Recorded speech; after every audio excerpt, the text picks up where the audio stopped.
Hello guys, সবাই কেমন আছেন বন্ধুরা? তো ছোট্ট একটা টিউটোরিয়াল করেই দিই।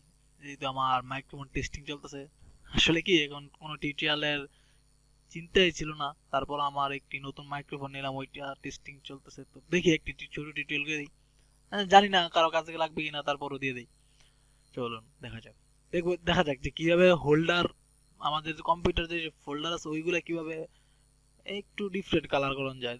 ধরুন, দেখুন এই কালারটা কিন্তু ভাই আমরা ফেস করতে করতে ভোর হয়ে গেছি।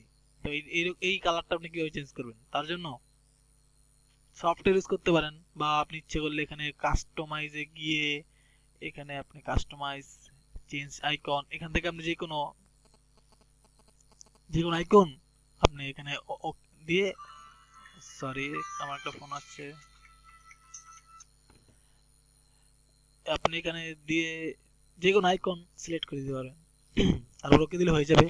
কিন্তু ওইটা বাদে আজকে দেখাবো কিভাবে অন্য কোনো কালার করা যায়। এখানে ক্লিক করলাম, দেখুন আমার এখানে একটা অপশন আসছে ফোল্ডার হাইলাইট। এখানে ক্লিক যাই, এখানে যদি আমি যাই, ক্লিক করলাম, ক্লোজ, রিফ্রেশ দেই, দেখেন আমার কিন্তু এটা কিন্তু চেঞ্জ হয়ে গেছে। তো এইটা কিভাবে করা যায়, এর জন্য কিছু সফটওয়্যার আছে, আমি একটি সফটওয়্যারের লিঙ্ক দিয়ে দিব। আপনারা ইচ্ছা করলে যাদের দরকার, মনে হয় না দরকার, যাদের দরকার তারা ডাউনলোড করে নিয়ে কাজ করতে পারবেন। একটু ডিফারেন্ট কালার হয়, একটু ভালো লাগে। তো তার জন্য টিউটোরিয়ালটা দিয়ে দিলাম।